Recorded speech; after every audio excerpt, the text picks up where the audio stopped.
already. Hi, you guys. We're live. My name is Jordan, and I am a psychic medium, and I am here with my co-hosts. Stephanie, the Hellenistic astrologer. And Seven, the tarot reader. Today, you guys, we're going to be grilling each other. So you are going to get a behind the scenes for how psychic connection works, how mediumship works, what those things even are, how they come together, how to use them even, how to understand your own gifts and abilities. Hopefully that'll all be answered. Also, deep diving into Hellenistic astrology. I never even knew that there was different forms of astrology, so that's going to be really cool to learn about. And all things tarot. So to kickstart this, we're actually going to grill each other. So we're going to dive headfirst into this, and we're going to ask each other questions, and then we're going to open up the comments. And if you guys want to call in or text us too, we'll check that Google voicemail, and we'll check that text from you guys to incorporate you in this live for questions you have. Our only ask is put our name. So if you have a question for Seven because you want to know something about tarot because you're getting stumped and trying to read yourself, put Seven on there, because if you don't, we're all going to try to answer you. All right, let's get started. So my first question would be for Stephanie. How did you first discover astrology, and what convinced you that discovery for you was more than just a coincidence? The first time I discovered astrology was actually in the newspaper when I was younger. And then when I was a teenager, all of the horoscopes in the back of Teen Magazine. And they never quite resonated with me, but I was still super fascinated with them because I knew some people they were dead on with. And then later, digging into the research, I realized that you're not supposed to look at your sun sign horoscope. You're supposed to use your rising sign. And then from there, everything started to actually make sense. And the topics were spot on. And I was like, there is definitely something to this. And then that's when I looked up my very first birth chart, was trying to understand why when I was in Sagittarius horoscopes, they didn't resonate. But when I was in Cancer horoscopes, because I'm a Cancer rising, they did. And that was really the first ever birth chart I ever looked up. That's really interesting because I'm a double Libra, but I find that a lot of the times, even those don't resonate with me. It's very broad because a lot of the horoscopes are just a broad scale where depending on how much it's impacting you, what house it's impacting you, there's so much that you really need like a personalized horoscope, which now we're not in the Teen Magazine days. Now most everybody can get an app or a website for personalized horoscopes based on all of your planetary placements. But back then we couldn't. So it was just kind of a hit or miss whether or not Teen Magazine had it right. So do you know what kind of astrology they used in Teen Magazine? Was it Hellenistic or was it? It would have modern. It would have been modern. Is it just called modern astrology, or is there another term for it? It's usually just called modern astrology. Whereas like Hellenistic astrology is also called traditional because it's an ancient form of astrology. Most today's astrologers use modern astrology. Gotcha. All right, Seven, you ready? Next question's for you. Okay. My question for you is, what are some of the common misconceptions that people have about tarot, and what can you tell us that can kind of like debunk those myths? A lot of it, my personal finding, has to do with religion, which I understand. That's not so much of a well, maybe it depends. That's on that line of kind of like belief, you know? Yeah. So, the whole evil aspect, or even that there's something with the cards are just paper or cardboard or plastic or whatever. It's just a tool that you use. That would probably be the biggest one for me. So what would your advice be to somebody who maybe has those thoughts or feelings, but is also very curious as well? And either wanted to get a reading or wanted to explore even looking at images in a tarot deck? I mean, there's so many different styles too of tarot. There are some really light and fluffy. There's angel tarot decks. I mean, there's if you're curious and you are religious and that's probably helpful in that way, I guess. That would be based on their own research and what resonated with them, what felt. I'd say go by your own personal feeling. It's not for everybody, and that's okay. Follow-up question for that. Is it true that you can't buy your own first tarot deck? It has to be gifted to you? That one's another one that's like on the fence. The idea behind that originally was that you studied with somebody who had all the information, and then once they felt that you were adept enough to read for other people, they gave you a deck. That's where that came from. So I get where that comes from, and that's a cool idea, but no, you don't. You can go get your own deck.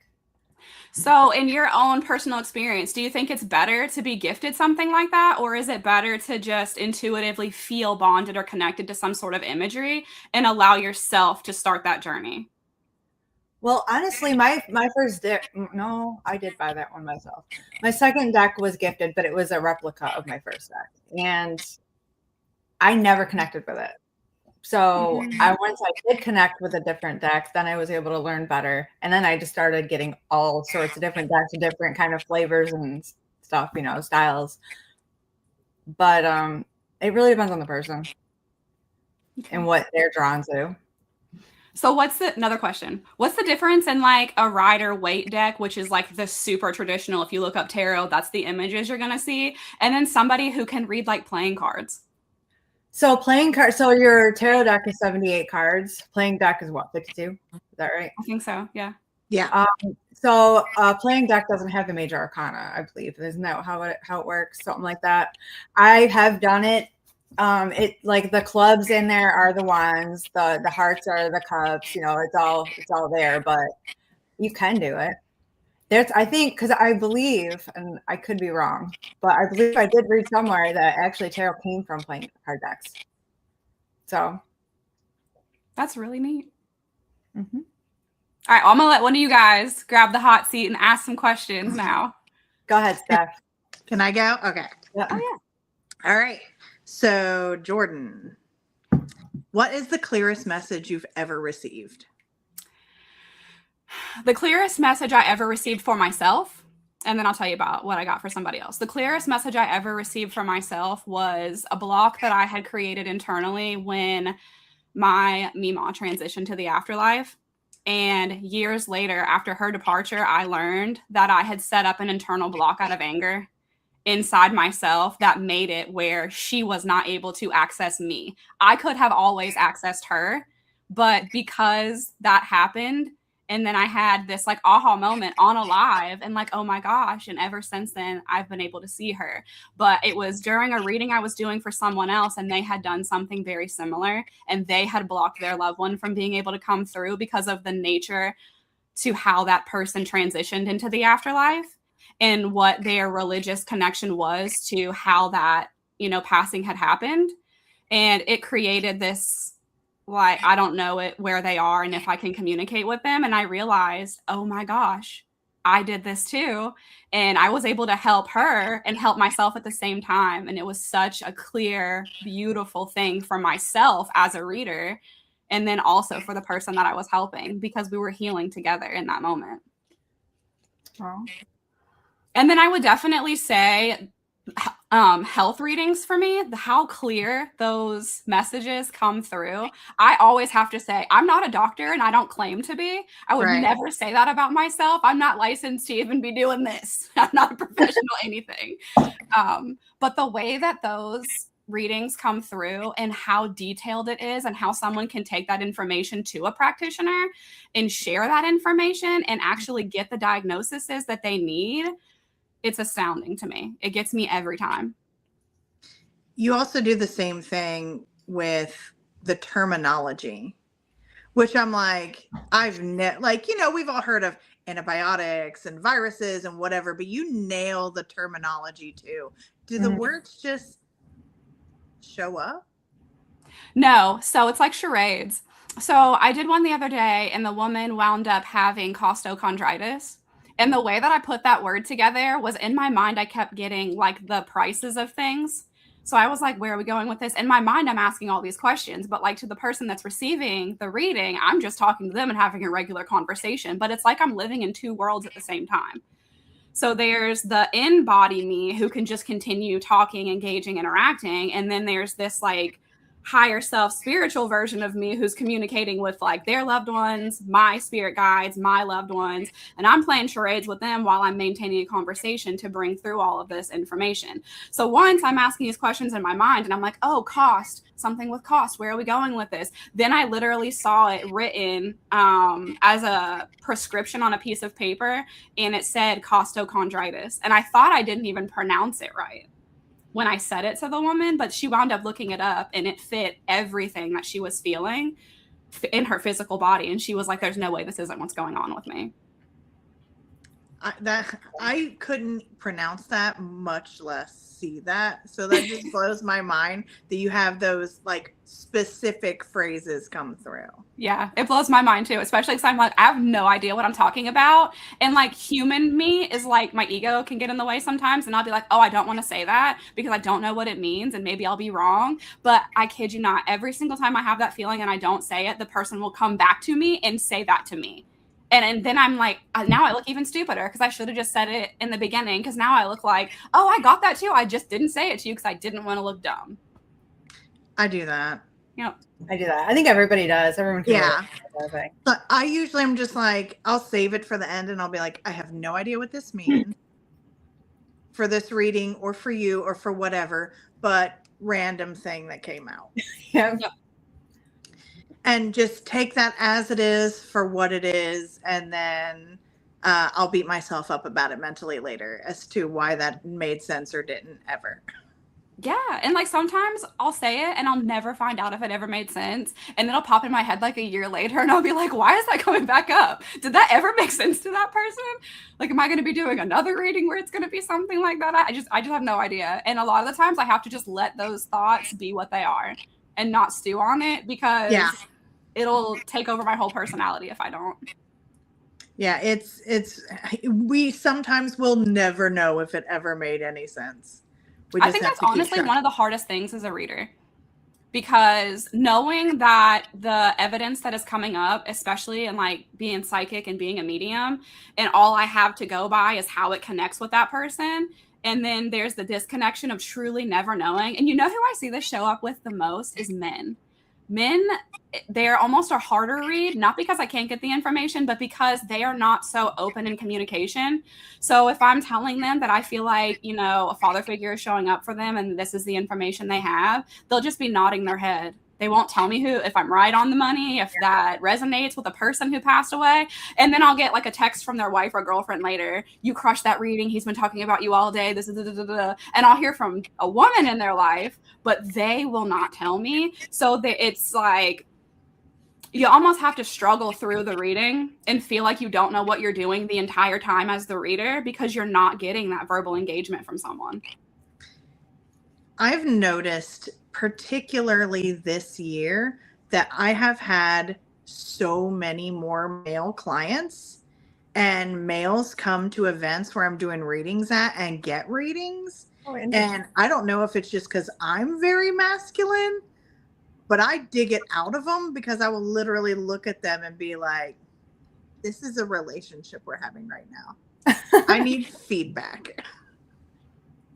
Yeah. So I'm very upfront with, you get what you give out of this interaction. Yeah. I can be very ADHD about your reading, or we can get straight to the point, and men hate to waste time. So usually that inspires them to focus and give a little when it comes to the conversation that we're having about the reading. But I have done probably more readings with men this year in 2025 than I have, period. Like the whole time I've been doing this. And I'm like, come on, guys, you're getting it now. That's awesome. I know it's definitely a game changer. Yeah. But I do have some questions for Seven as well. And this honestly is just a personal thing, because I have my own, I guess you could say, preferences and prejudices. Okay. What is the most misunderstood card in tarot? The Tower. And Death. I am the same. Why do you think that is? Well, you see well, I started with the Tower, so we'll tackle the Tower. The Tower, it's everything's coming down, everything's like crashing, burning, whatever the situation, you know, and people get scared by it if they know what it means, you know, even the picture on the card, you know. And it's really not that. It's actually working in your benefit, kind of like Mercury retrograde, you know, when it does its thing, it's really to help you. It seems like a pain in the ass, but it's really to help you. But yeah, it does help you, because if something's being built on a foundation that's not for your best interest and it needs to crumble, that's the Tower. Or, you know, that can be an actual death, but 9 times out of 10, it's just a complete ending of a cycle and rebirth into a different way. You know, and depending on the other cards surrounding. But yeah, I hear those two cards come up a lot of time. I hope I don't get this or that. And I think the same way, because in astrology, it's the outer planets and Saturn. People are like, oh, my Saturn return, or Mercury. Oh, Mercury retrograde. And I'm like, if nothing ever happened, you could go on the wrong path. That's not going to feel good for you. Doing everything, like, you have to have that upset to get, like, you don't know how happy you can be until something is taken away from you and you get to choose to replace it with something else. Right. Something better. You don't get to know how successful you can be until, well, maybe Saturn comes through your career house and you have to change jobs. And then you're like, this more aligns with me. You don't ever know until you're put out of your comfort zone, or in a way forced to change, having your Tower moment, or forced to move on to something else, having your Death card come up. And I think that is probably the most important thing about personal growth, is being forced out of those positions, which is why I have a lot of respect for Saturn and Saturn returns and retrogrades, and how people are like, that sounds so negative. And I'm like, now, give it a couple weeks, give it a couple years, then come back and say that you needed that. Yeah. So and then also too, I fear different tarot cards more than Tower or Death, just because, I don't know. I want to see more good than bad, because then I feel like I'm on the right track with tarot, which is why when you read me yesterday, I'm like, 10 of Pentacles, 10 of Pentacles, 10 of Pentacles. And it came right out, and too. It came right up. I was like, I don't know why, but every time I see the 10 of Pentacles, I'm like, I'm doing what I'm supposed to do. Which I don't even, isn't that just abundance and community? Yeah. Not just, I mean, you've got, you know, the foundations built for, you know, legacy, financial, or stability. It's a lot of stability. It's shared stability. It's not just alone. It's with those around you. Family could be. So, yeah. It's my I'm in the right direction card. And that's the other thing about tarot and different readers. Some of them see certain cards a little bit differently than others. Not that it's a different meaning, but some see them, like the Three of Cups, for instance. That could be, you know, people coming together, celebration. It could be reconciliation. It can also be 3 people in a relation, you know, like a triangle situation. Like there's like cheating going on. So it really depends on how you perceive it, how that card makes you feel, and how the other cards around it come together to make a picture. So it really, and if certain card makes you feel a certain type of way, like you pre-put into your mind with the intention of that 10 of Pentacles. If I see that, then that's what it's going to mean for me. That's what it's going to mean for you. Now, a hill that you would die on, like, what is a way that you will always read a tarot card that you don't think anybody else interprets that meaning the same way that you do? I don't think I have one like that. I mean, I have one that everyone reads the same, that 3 of Swords. There's no confusing that one. That's some sort of pain or separation or something that needs to be healed or healing going on. So, like, for me personally, when everybody's like, ooh, Venus or Libra comes up, they go straight to romantic relationship. And I'm like, 90% of the time, it is almost never about a romantic relationship.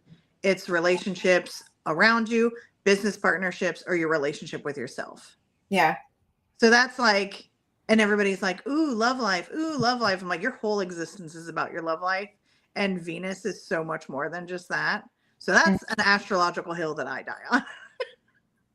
We I have didn't a know if you viewer had the question. same thing with tarot. We have a viewer question? We have one I want to throw up on the screen for you, Seven. Oh, for me? Yes. Okay. Let me get it up there. Why is it not letting me add it? I forgot to even sign in and look because I can't even see anybody's comments. It's not letting me add. There we go. Seven, do you ever use oracle cards instead of tarot cards? Instead, no. Well, if I was doing like a quick card pull, like on TikTok or something, and I might just do that just to pull that. But generally, I almost always use oracle, clarifiers, and tarot cards together. I had a question to piggyback off of what Stephanie said too about when you guys were talking about what cards do people not want to see in readings, and you brought up the Tower and the Death card.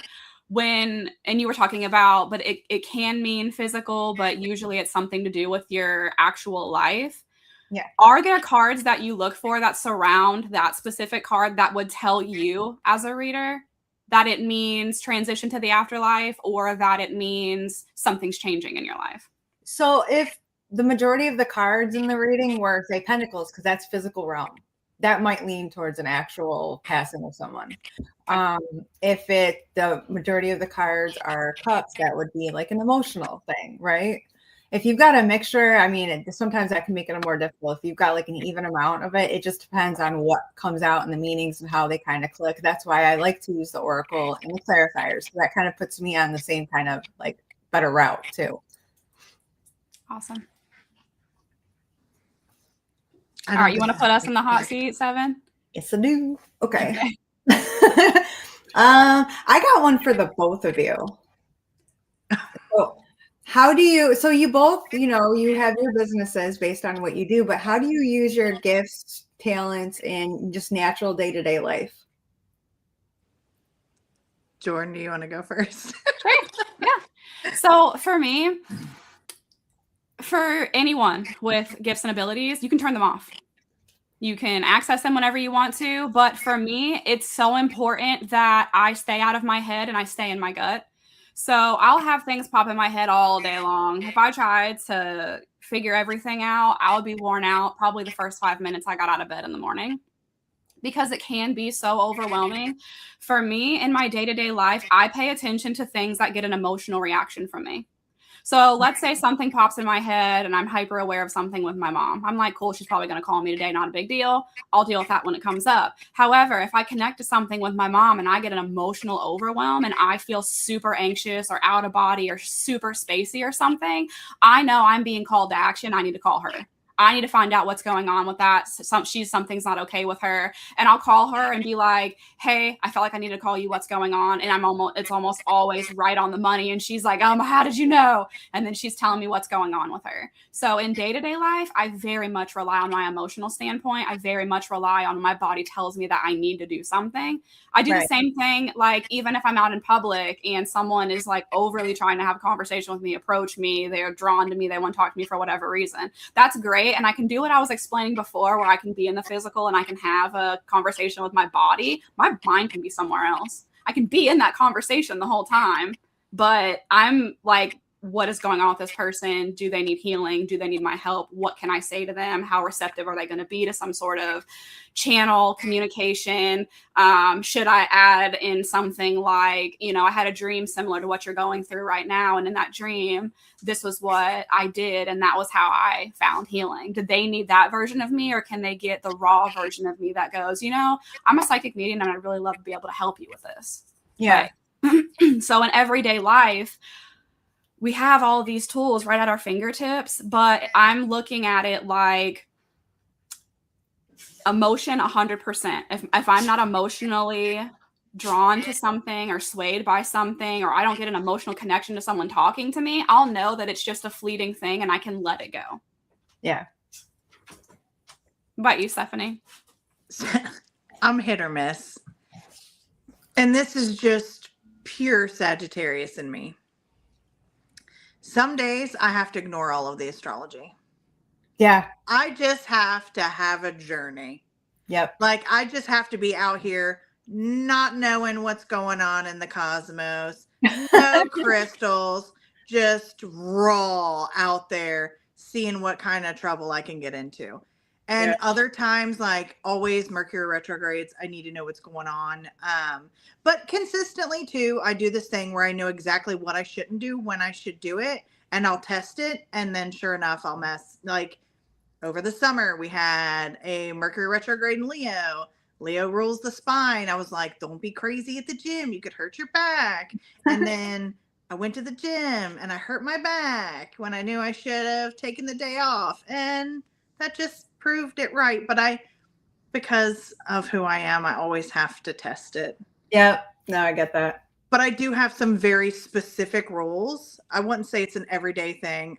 No contracts. I'm one of those people. I do not sign contracts on anything when Mercury is retrograde. No houses, no cars. There are certain people right now that are getting ready to have Saturn transit their 8th house. It's Virgo risings. Don't borrow money when Saturn's in your 8th house. It will not go well for you. So when it comes to like very specific transits, and then I don't get my hair cut when Mercury's retrograde either. Nor will I dye my hair when Mercury's retrograde. Probably what I do it, to be honest with you. Yeah, unless it's like products I use all the time or whatever. But things can go wrong. So you're like, you know what? Today, get a bleach out. And then I'm going to go, neon green. And then, so it's a hairdresser you've never been to, and it's a color line you've never used before, and it's a color you've never been before, and Mercury is retrograde, and you go out of there with half your hair gone, and it's electric yellow instead of neon. I do it myself. I get crazy with it. I'm like, I'm feeling this way. I can't do anything about it. Let's just take scissors and hair dye to myself. Let's just see what I can do. Yeah, I hold myself to not. I'm like, is Mercury making this bad decision for my hair? I want to be in control in this situation. I need me to make a bad decision for my hair, not Mercury. So I tend to just, because it's an internal expression when Mercury is retrograde. So it's all the communication in the outside world that's coming into you. And when it's retrograde, it's all of your internal communication. I need to know that I am making a good or bad decision for my hair, with all of the external forces into play. Yeah. Like, because when Mercury's retrograde, I say I have the skin tone to pull off any color. And then when Mercury's not retrograde, it's like, girl, you cannot do pink. What would your advice be to somebody who couldn't avoid the contract thing? Say there's a move going on or something where they had to sign paperwork and there was nothing you could do about the time. What would the advice be in that situation? Well, one, the timeline might avoid the Mercury retrograde on its own, because Mercury retrograde also sets up like delays. Yeah. So you could be, that day you're signing on your house and it has to be that day. And then your realtor call you and be like, so this happened and those inspections didn't go through. We have to push it back a couple of weeks. And then retrograde's over. So it could literally be the delay that you need to sign those papers afterwards. If you can avoid it, I would avoid it. Just know that very literally contracts signed during Mercury retrograde tends to not be permanent. So you could sign on a car and then there's a major nasty warranty and your engine blows up and then you have to be reimbursed and get a new car. Or you could sign on a house and then they restructure and then now there's an HOA and then you hate it and you want to move. So when you can do those things when Mercury is retrograde, but more than likely what you've done will be temporary. Right. So you may not be in that house for 30 years. You may not be in that car for longer than a couple of months to a year, where you're like, I'm going to drive this thing till it dies. Well, it died 6 months in. So, and sometimes the energy doesn't combust until you go from one retrograde to another. So you sign in this retrograde, everything is fine. Next retrograde, something happens. Okay. So I just, if you can avoid it, do. Or something over the shoulder doesn't cut it. You gotta. No. Knowing where it's at in your chart too. So, like, if you're having Mercury retrograde transit through your 10th house, Yeah. and you're buying a house, that's the complete opposite of your 4th house, which is your roots. So that could cause stress, or it could be in your 8th house, which is, power and control. And you may not have control over the restrictions that your HOA puts on you. So you have to really pay attention to that. Sometimes where it happens in your chart is going to affect you in different ways. Okay. So being aware of where it happens in your chart is also important on whether or not you want to risk that, or just call and be like, listen, you don't have to explain. Just be like, we need at least another 6 days. We sign. Right, dude. Mercury retrograde, dude. I can't right now. Yeah, Just, I wouldn't. I don't say that. I week. don't say that because then they look at you like you're. But I'll be like, hey, this, that, and the other, and then I need at least another 6 days on this because it's only like anywhere from 14 to like 21 days. It's a nuisance retrograde more than anything. It's not like where all these other planets set up retrogrades for literal months. Yeah. True. Yeah. It can just make it so whatever you sign that contract on is more temporary than you think it's going to be. I have a piggyback question from 7 to Stephanie.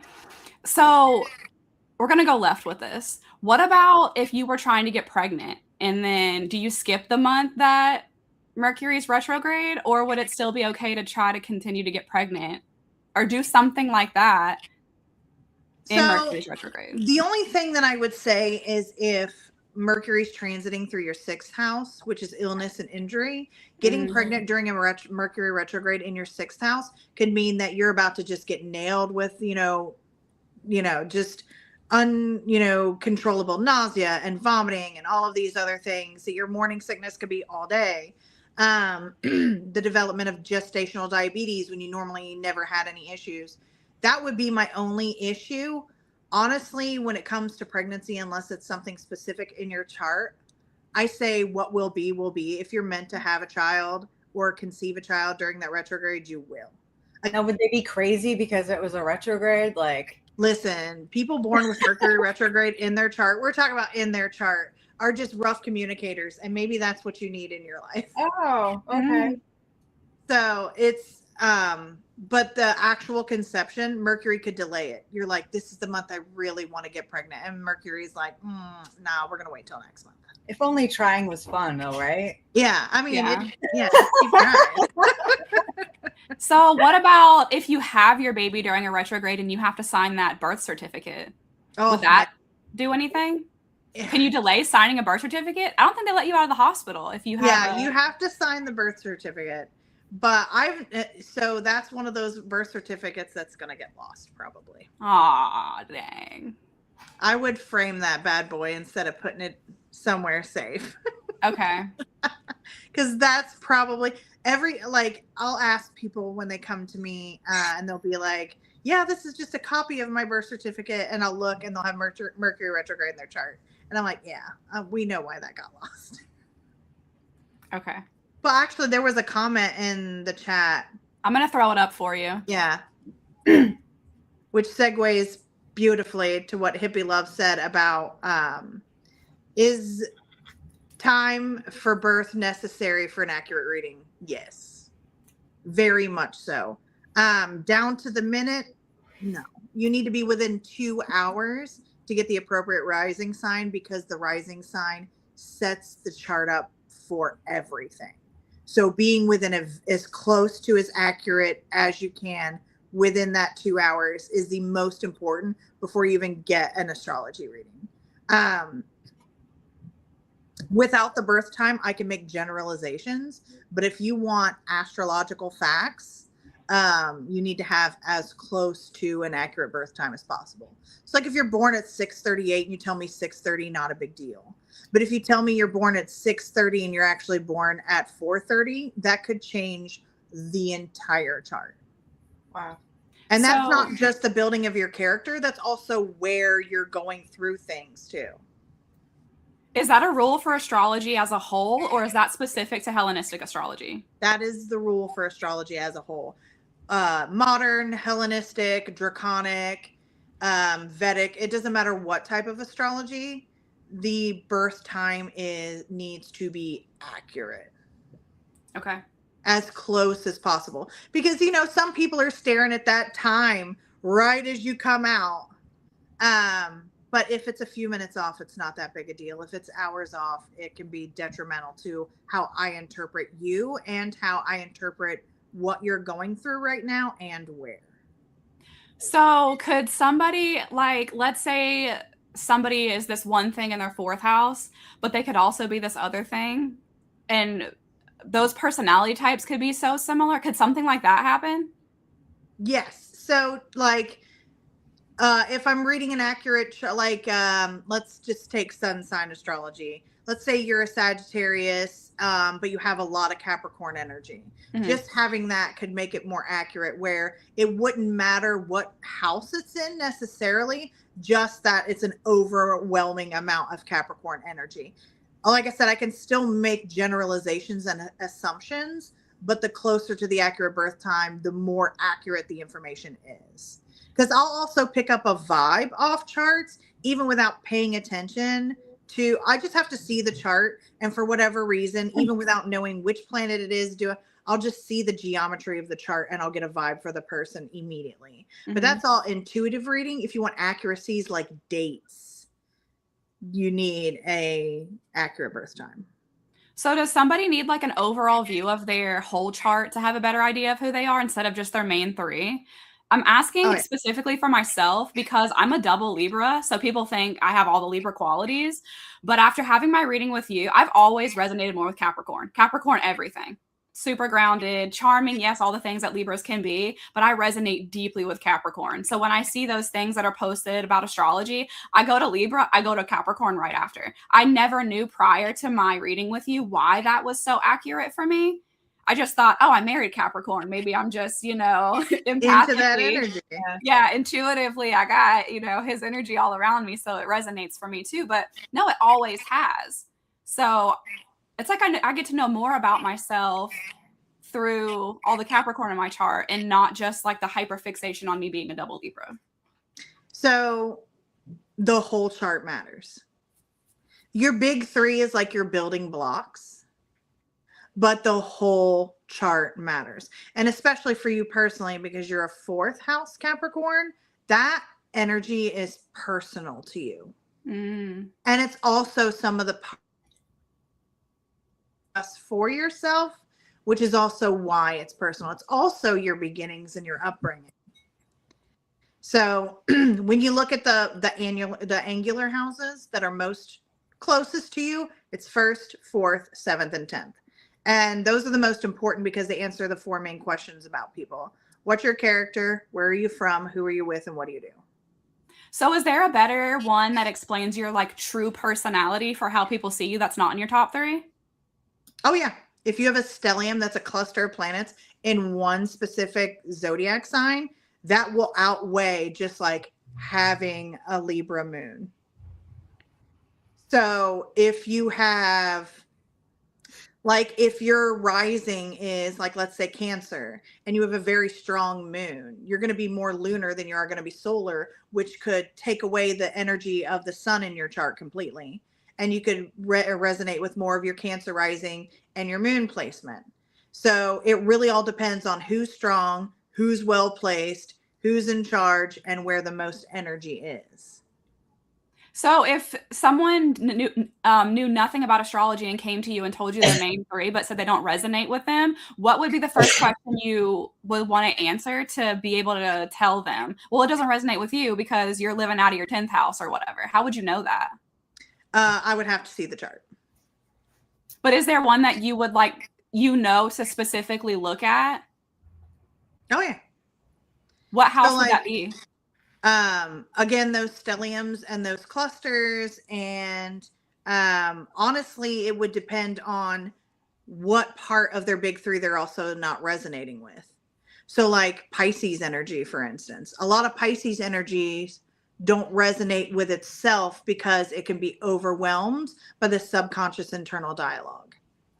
So does it not resonate with you, or are you just not in alignment with it?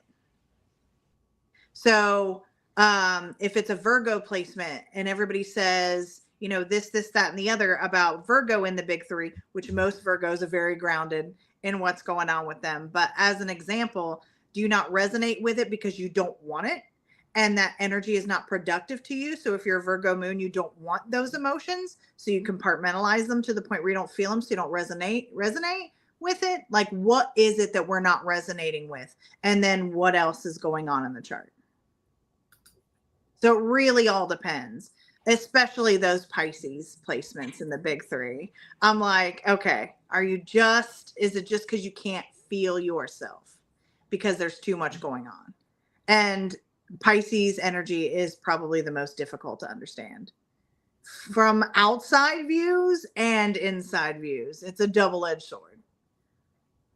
But most people honestly don't even know until they really, really look at what these things mean, because there's a big difference between sitting down with an astrologer and an astrologer explaining to you what it means to be a Libra rising versus what CoStar says it means to be a Libra rising.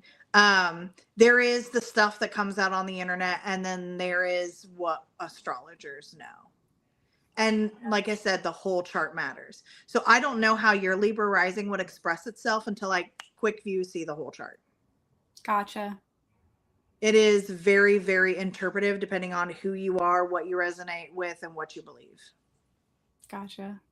All right, we're going to answer this next question. It's for all of us. So I guess Seven, we'll start with you and then we'll go backwards from there. The question is, when did you guys become aware of your abilities and how long did it take you guys to understand how to use and manage them? Oh, God.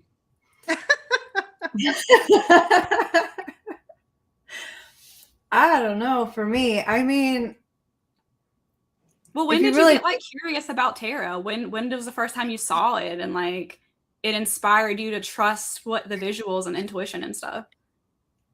Well, I've always was interested in like the supernatural aspect of everything. Even when I was little, so because it made more sense to me. And then I remember I had a teen magazine. There was a bunch of tarot cards. It was like 2 pages, and you had to like tear them out. You know what I mean? They had the perforation, and my mom came across them and was like, "Those are evil," and we get rid of them. But then when I was, I think I was 17, 18 maybe, or no, 18, 19, because I had my oldest at the time. And in the mall, there was this little store, little shop, and there was a tarot reader in there. And she gave me a reading. And I was very interested in it because she saw the abilities in me too. And we were talking about the stuff at that time that I was already able to do intuitively. And so she just gave me a bunch of books, gave me the Rider-Waite deck, you know, and it was like, there you go, send me on my way. And I just started like researching it, getting into it, and it just stuck. I really wild kind of to like get it, but it took me getting a different deck to really get it. So when do you think you actually like grew into it and you're like, okay, I could confidently do this now? What was your like awakening moment with that? When I switched decks. It was not long after you and I like started talking and I found you on the internet. You helped me a lot. And then once I got it. Then I'm still learning. I think everybody still learns as they go with whatever they're doing. So if someone's out there telling you they're a professional and they know it all, that's a major red flag. Oh, yeah. Because we don't. We learn through, doing readings. We learn through combining cards or charts or previous experiences we've had with doing a similar reading or something that's happened in our life that's being sparked in a memory to help somebody else. I mean, you are forever growing and learning. So I'd never say anyone is ever like a professional at what they're doing. Right. Or the best at what they're doing. Yeah, no. I think that the way I read charts is unique, but I know I'm not for everyone.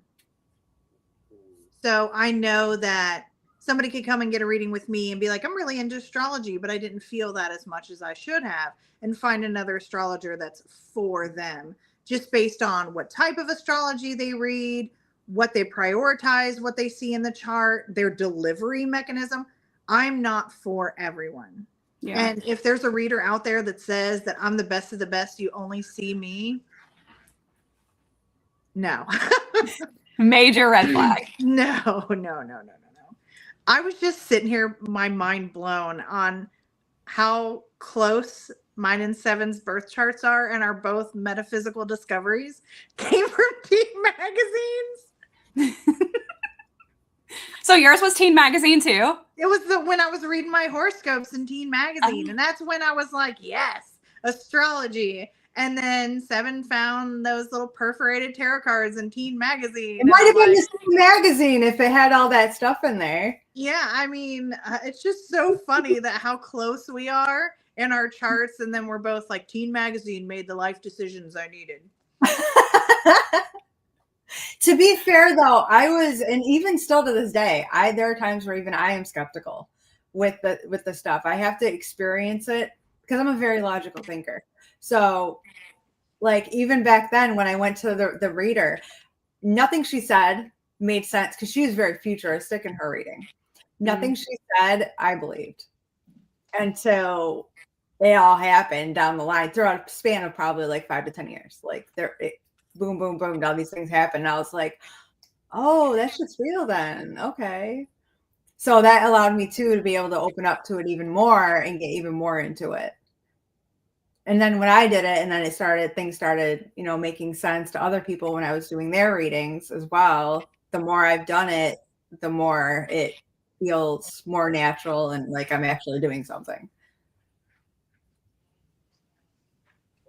Am I supposed to answer the same question? Yeah. Keep going. Like, what was your like, okay, I'm really going to do this. I'm going to take this on as a profession. I want to know how the stars align, why people act this way. If there's like a pattern with even like murderers, what are they? What is their sign? Like, was there something that just was like, I need that answer and I'm going to bank everything on astrology to figure it out? It's complicated and embarrassing. Tell us. So it's complicated because I don't even really know what my abilities are. Okay. I don't define things. I'm very much a go with the flow.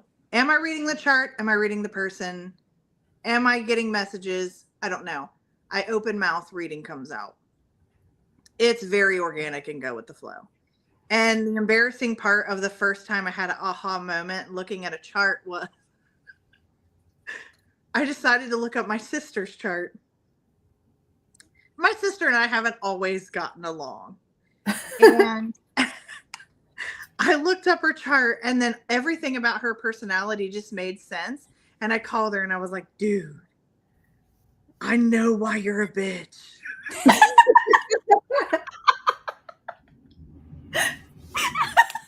And that was it. That was awesome. The defining moment where I was like, this works in real life. And then I honestly started to maneuver around my relationship with my sister in a healthier way because I could see her motivations, her communication style, like all of these things that I didn't know before looking at her birth chart, and our relationship actually got better. But yeah, it was when I realized that astrology told me why my sister was such a bitch. Wait, I got a quick question off of that. So have you ever, now I know you're married now, but before him, did you ever like really hit it off with somebody, but then go and look at their chart and decide that because of their chart and their chart alone, you couldn't, or even a friendship or anything like that? Have you made a decision solely off the birth chart, even though the experience you were experiencing was great? Birth charts can have like, you have to look at it like, okay, so they're possessive, but they'll be loyal. Like you have to look at the two sides of the coin of every placement. Yeah. But it was very early on that I swore off Scorpios. So yeah, there has been a thing where I've been like, this person is very, very, very magnetic. And then I'm like, when's your birthday? And they're like, November, blah, blah, blah. And I'm like, Scorpio. And I'm like, never mind. I'm never going to use this. I've been down that road. Never again. So is that for romance alone, or is that like friendship and just the whole nine? Romance alone, in general, straight male Scorpios. Gotcha. I vibe with gay male Scorpios and I vibe with female Scorpios. But straight male Scorpios and I got beef. Gotcha. I have met plenty that are fine, but I've met a lot more that are not. I wonder if that's true for everyone. Like if everyone just has that one sign that they just do not vibe with as hard as they try, because I have that. Like as hard, my Gemini's out there, don't take this to heart, but I struggle with Gemini. I do. That's my tough sign. When not in readings, but like having a personal relationship. Readings, I'm fine. What you are, what your signs are doesn't bother me. It doesn't influence the reading at all. But when it comes to like forever relationships, building organic relationships, something that's going to last forever, those are the signs I struggle with the most. 7, what are your signs that you struggle with the most? You said it. That's why I was laughing. I hang my head up. Oh, and imagine that. We have the same trigger sign and similar birth chart. Yeah, so you have to look at like, what are the priorities of the sign that you don't get along with? And what are your pet peeves built into the signs that you are? Mm-hmm. So, like, Gemini's, flighty, inconsistent, can be two-faced and gossipy. And then we look at your Capricorn stability. Yeah, my Capricorn. And your Capricorn, like, has to show up. And the loyalties and the not flightiness. Like, you can be, like, it's their motivations versus your pet peeves. And their motivations are your pet peeves. So you will probably, but then there's people that are Geminis that do not manifest as Geminis. One of my pet peeves is female Libras. And then when I saw you, I was like, she's spicy and I need to know why. Because you're not a typical, like, textbook Libra. Yeah. So you can't always have that prejudice, but you can always have that prejudice. Yeah. It's all up to us. I could give a Scorpio male the benefit of the doubt. I choose not to. That's how I feel with the Gemini thing too. And it's not even just like if your Gemini is like your sun sign. I even like tried friendships with like people with Gemini moons. Could not do it. Gemini risings. Could not do it. It's like, man, if that's like a major part of their, I don't know if it's like just their main 3 or a big part of their chart at all, there's always some friction point that comes up where we're not in alignment at all anymore. It's like it started off where everything was like even, everything was so mutual, we were both so vocal about what we wanted out of the relationship, even if it's just a friendship or if it's family or whatever. And then at some point it almost becomes like possessive. And I know you explained that to me with my Libra rising and how that transition can just happen, and I'm like totally unaware of it. But that is the thing, that one of the major things that really gets me with Gemini is the wanting to possess me. Like I am a belonging of theirs. I can't get behind that. I struggle so much with that because I'm not a possessive person. As much as I love you guys, I would never be angry if you went and did another podcast. I'd be like, yeah, bitch, shout us out. You know what I mean? Like, take one for the team. But it would never make me angry or jealous or resentful in any sort of way. But I have seen that with a lot of the people that I tried to either work with or were really close with. And I would go venture off and try to do anything. It was so ugly and it came out so nasty. Yeah, I think that in general, like, not everyone has to be for us. Yeah. And you really do have to, at some point, even when you know the birth chart, trust the gut. Because I have seen beautiful placements that to me felt toxic and were. Yeah. Because they were either uncontrolled or took over the personality or was easily manipulated. Like I've seen charts where I'm like, I couldn't be in business with the person, not because they're because their chart leads me to believe that they're easily manipulated. Not that I would manipulate them, but that means that the first person that comes along that could manipulate them and would manipulate them, and then they have no loyalty toward our partnership.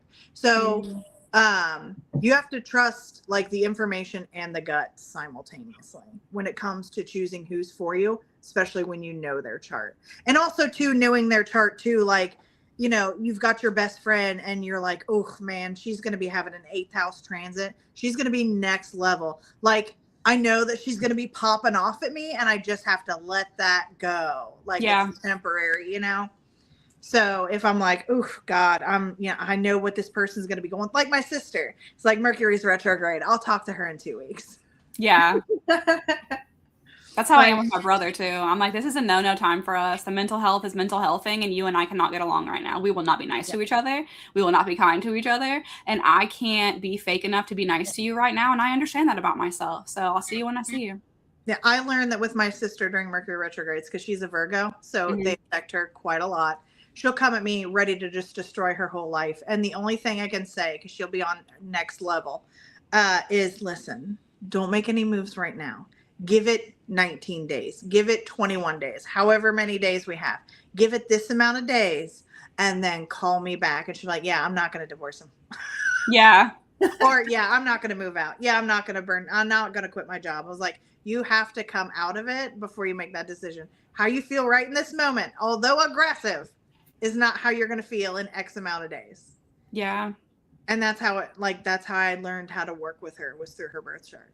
I'm going to answer this too, but I have one more question for Stephanie. Do you find that it's easier for signs to get along with same sign, or that it's harder? Because for me, I do not vibe with Libras at all. Doesn't matter if you're male or female. It's just a clash for me. And it makes sense with my Capricorn, I guess. But then it makes me wonder how me and my husband work. I don't know. It really depends on the signs. Okay. I get along great with other Sages. I hear Sages in the room. I'm like, yeah. Yeah. Sages are Sages' best friends. Yes. But like, it depends on, like, again, the motivations. Like Aries on Aries, it's like, who can be the loudest? And then a Libra on Libra situation, it's like, who garners the most attention from the room? Capricorn on Capricorn get along, but as long as they're both on the same level of success, or it turns into a competition. Like, it really, like, if you have two CEOs and they're both Capricorns, they can have a beautiful relationship. But if you have like a CEO and a guy that works at Mike's Car Wash, Capricorns, it's not going to go as well. So you really have to look at what the sign is. There's some signs that get along beautifully with each other. There's some signs that when they're with each other, it's just straight trauma bonding. And there's some signs that just totally vibe together. One of the best examples is Sagittarius. Yeah. We can't help ourselves. So Sagittarius is vibe together, right? Is there one that just, like, you've seen it so many times, they're just not a vibe? Would it be Aries if they're Virgo on Virgo? One of them always picks up everything the other one wanted to drop.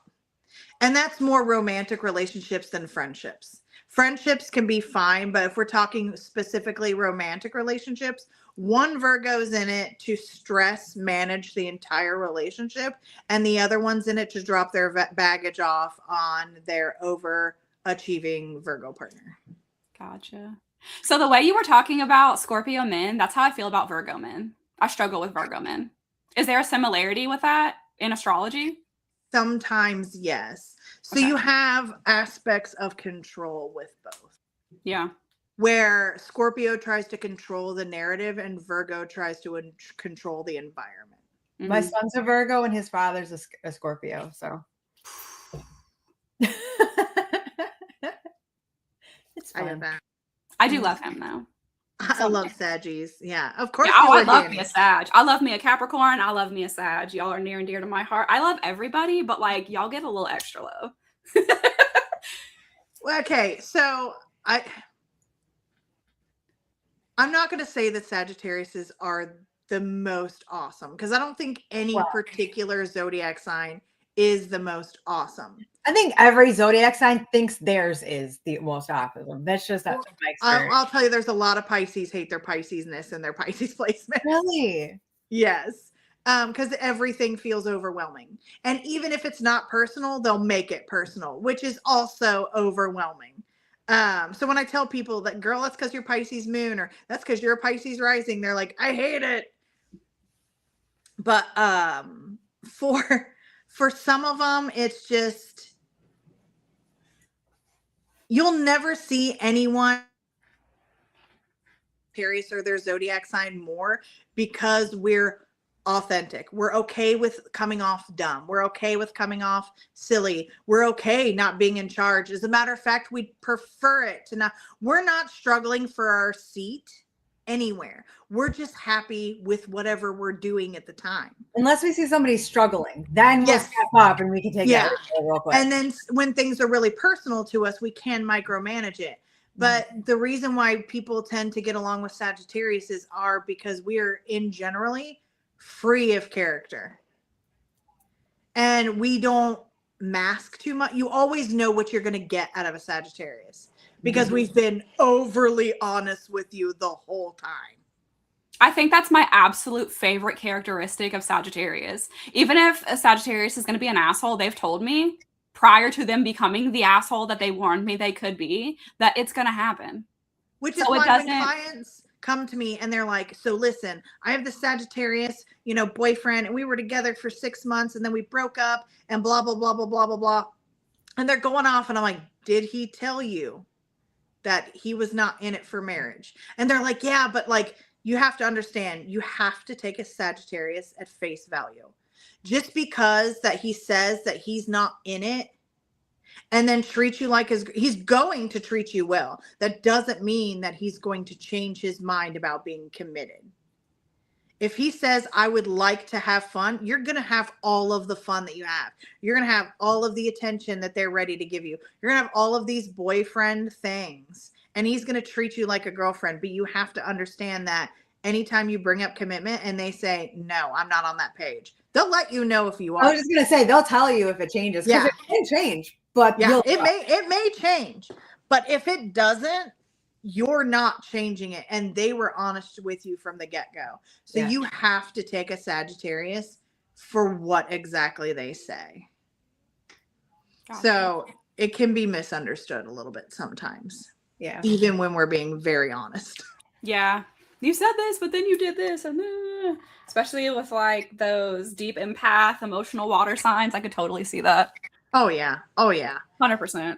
Because they're like vibing off of how they're treated and they're like so deep into it. And they're like, I don't understand how you're not deep into it too. And I'm like, you have to understand, again, the motivation of Sagittarius. I can be super deep into something and then wake up one day and decide I want to be super deep into something else and forget that thing before it ever even existed.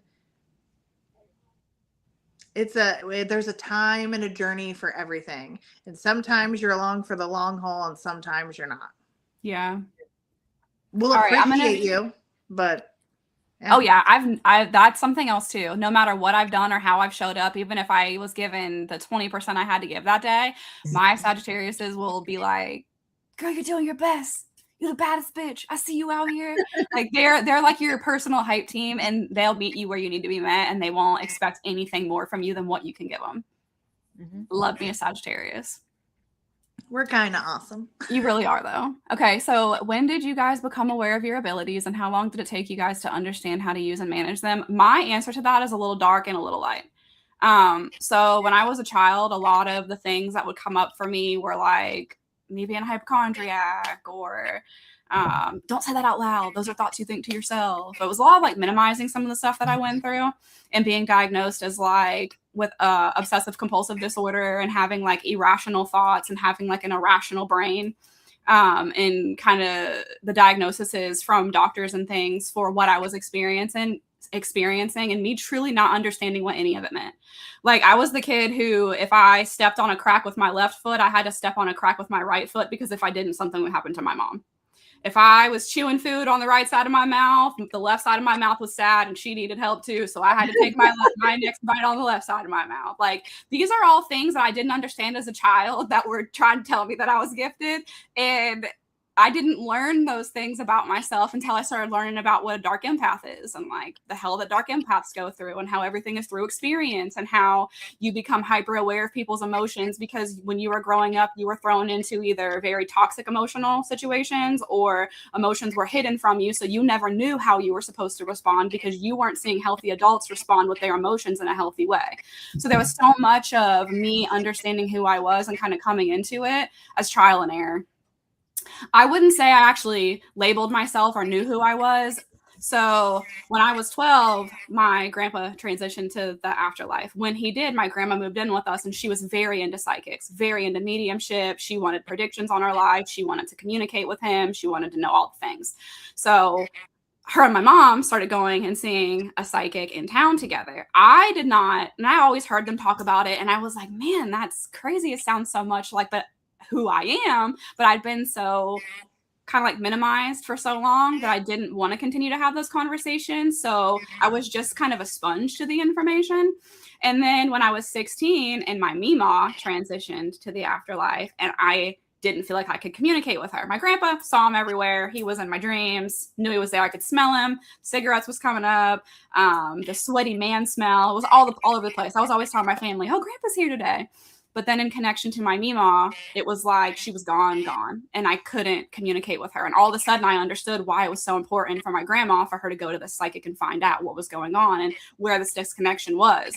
So my first actual like encounter with someone that was like me was when I was 16 years old and my Mima passed away, and my mom and grandma booked a session for me to go in and for me to have my own reading. And they went in with me because, again, I was a minor at the time, and I didn't know what I was getting into, and I was so scared of myself, and I was scared of the fact that I couldn't connect with her, and I was still in this battle of like heaven and hell and what's real, and like, is she in hell because she was a lesbian, and then the religion around here, you weren't allowed to be that way. Like as a child, I had all these thoughts, and I couldn't make sense of any of it because I couldn't make sense of who I was, right?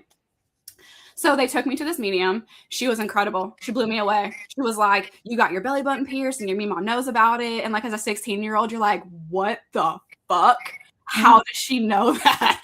What the fuck is going on? She knew, my Mima came through and knew the boy's name that I was dating at the time, told me he was no good. Like there was just shit that there's no way this psychic could have known. There was no way she knew this about me before I came in this room and I sat down in this chair. So I was like, even more connected to it. And I got that whole, like, I need another one. I got the high off of it. I need to talk to her more. I want to find out if I'm actually like her. I want to find out what's going on. So after my initial reading with her, I did ask to book a second one because I wanted to know, is it true? Am I really a psychic? Like, am I not? Like, I can still have all these things and be a compulsive person and have the personality, you know, things coming up for me, but then maybe I could also be this too. So it spiraled into this whole curiosity of, is this true? Booked the second reading. And I shit you not, you guys, this woman looked me dead in my face and said, I don't get mediumship. I don't get psychic for you. You're a healer at best. And it was that day I decided she doesn't know what the fuck she's talking about.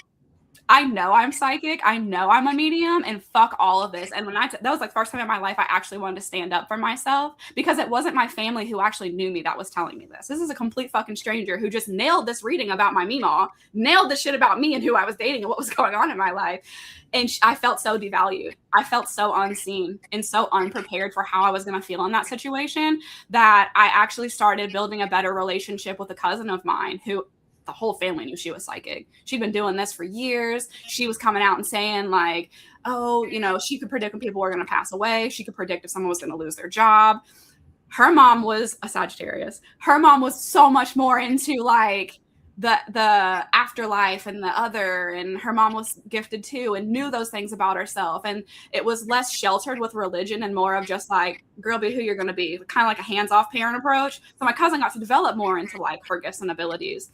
So I knew, this is when I knew I was psychic, right? Talking to my cousin years later, she and I, you know, rekindled our relationship after marriage and having kids. And, you know, organically life just takes you apart from your family. So we come back together and I'm struggling financially. I just had my second child and I was like, I don't know what I'm doing. I don't want to work these 9-to-5 jobs anymore. This is killing me. She and I came together and we were like, fuck it. Let's just go live and tell ghost stories and see what happens. I'm like, okay, I don't have to do the psychic medium. I don't got to be as good as you to do that. I can tell me a ghost story. Now I've had some shit happen, right?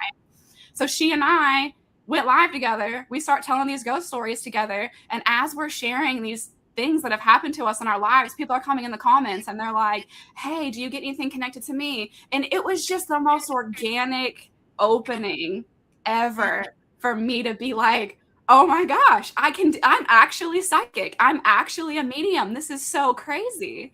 It was going live with her and we were just going to tell ghost stories. And then having her at my side really helped me understand what it meant to be psychic and what it meant to be a medium. You just needed the platform to be I did. Yeah. I needed the judgment gone. I needed the space to just do it. And I needed someone there with me who understood me. I needed the companionship. Question. Answer. So the medium that your family was going to nailed a ton of stuff, but then told you were a healer at best. Mm-hmm. Do you think that she just didn't pick that up from you and she wasn't as good a medium as she came off? Or do you think she said that to you because she knew you needed to hear that so you could push back? I've had this conversation with her since then. She and I are close now, me and this medium. And I am someone who, if you tell me that I can do something, I'm like, cool, just goes in the Rolodex. I don't really care anymore. If you tell me I cannot do something, I can't wait to prove you wrong. She knew that about me. She also knew that I was struggling with who I was and I was internalizing so much. And she knew I was a deep empath at the time, and also that I was a child. And the weight of knowing the truth about all of this would be too much for me at the time. So she told me I was a healer because she knew I needed to heal myself. Also, Until I healed myself, I was she not. didn't lie. She didn't lie. She didn't lie. She doesn't give you all the information that you were, because you are a healer. Exactly. That's what you do. So, yep. So I still go to her. I still get readings from her. I love this lady. She's like my Miss Cleo, you know? I hate to put her in that bubble. Cleo's number? Do what? What was it? 1-800-MISS Cleo or something like that with her number? 1-800, call 1-800-MISS Cleo. Yep. So, whoops, I didn't mean to do that. She's incredible. This woman is incredible. She's an incredible medium. She is internationally known. She's been all over the place. She's very famous. Not like Tracy Caputo. It's not her, if that's what y'all are thinking. But she's still very famous. So it wasn't that. It was literally like she knew I was a child. She knew I needed to kind of be protected from myself for a while. She knew I needed to go through this dark night of the soul. And if I already had this at my fingertips, I would have, I don't know if she thought I would have like abused it, or if I just wouldn't have developed it, because I would have been like, oh, that's the answer. I don't need to search anymore. I know who I am now, you know? Yeah. And it would have snuffed out my potential to grow and to be who I am today. I think that's more so what it was. I have a little bit done that in people's readings before. Mm-hmm. And it's not anything detrimental. But I have put like bugs in people's ear without giving them the exact information, because I knew that situation needed to develop organically. Yeah. Because there are some personality types that are very pushed back. And if I told them that if they're, you know, right now they're very anti-relationship, anti-love, blah, blah, blah, blah, blah, that they were going to meet their person within the next 3 months, they would have pushed back and ruined the whole thing. So I have, in certain readings and in certain situations, held back a little bit. Like I've set things up about like healing and getting over ideas and like putting little bugs in their ears, but not being like, listen, your soulmate's going to come into alignment with you sometime within the next 3 months. Be prepared for it. Because then their personality type could have accidentally, like they would have barred themselves inside their house for the next 3 to 4 months, just so it wouldn't happen, because they weren't ready in that mindset. They needed to, their mindset wasn't going to be right till they met that person. Right. So I kind of get where she was like, egged you on in that way. Because I've done it a little bit to people before.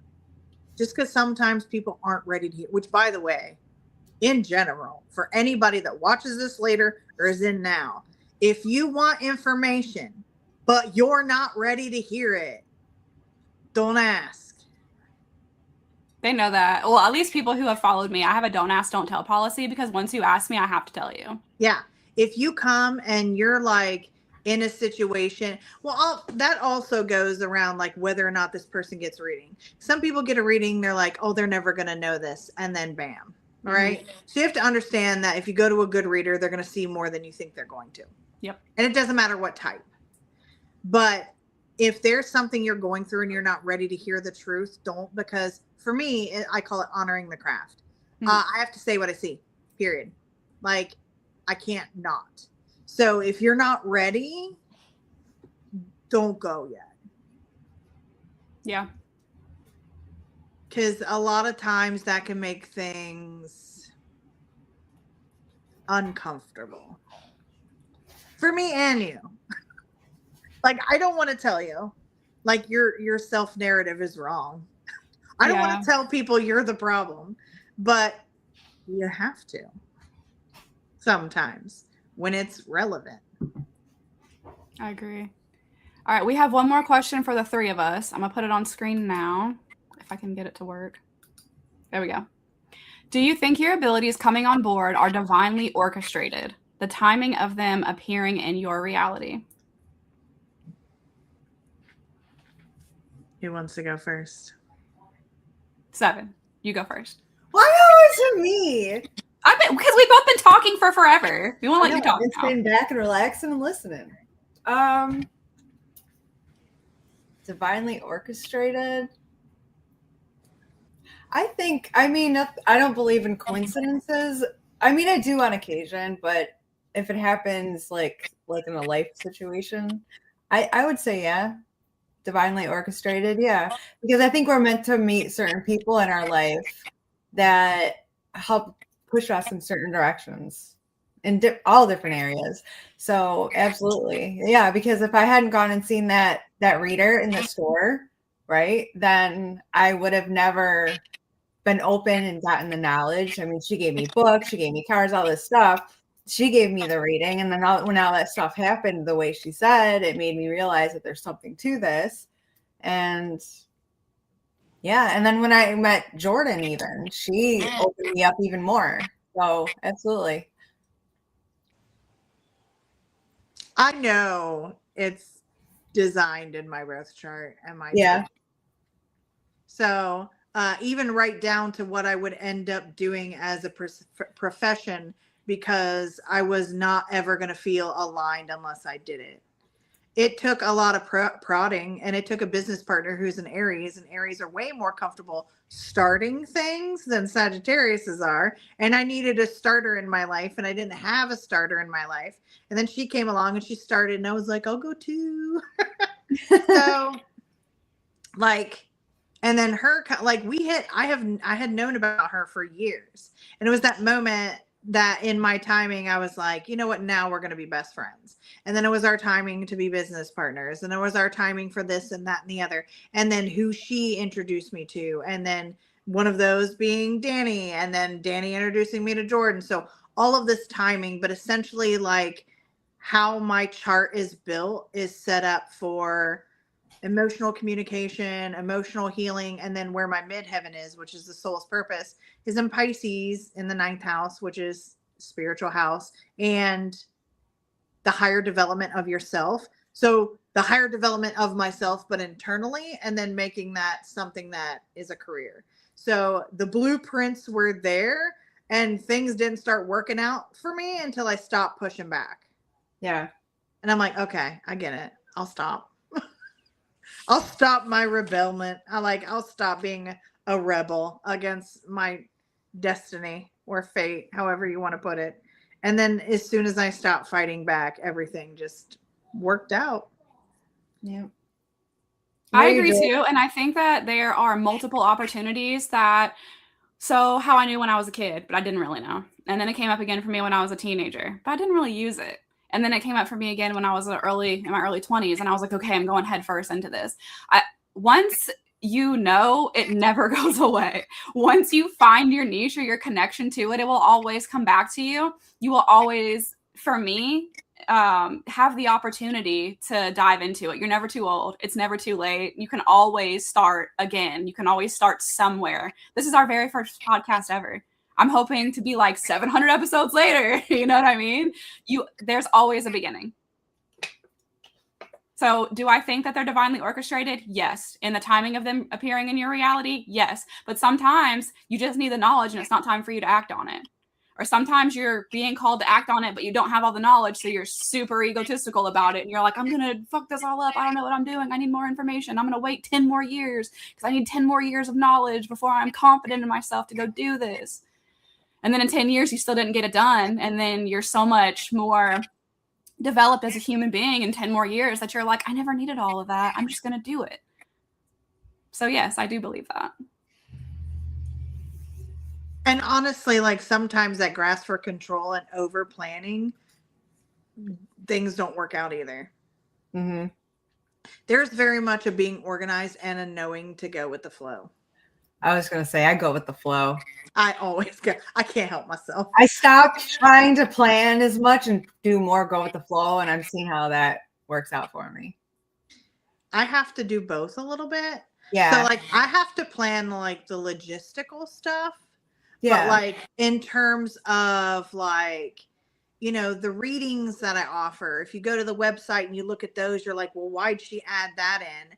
It was a situation where I was like, people are going to need this. Like, I'm feeling the vibe. Things are feeling heavy. Saturn's doing this. Mars is doing this. People are going to need this. And then I add it in there. So it's very go with the flow, very intuitive, things like that. So you're like, this is an astrology reading. Why does there need to be a huge menu? At some point, I felt like people were going to need that type of reading, and I threw it on the website.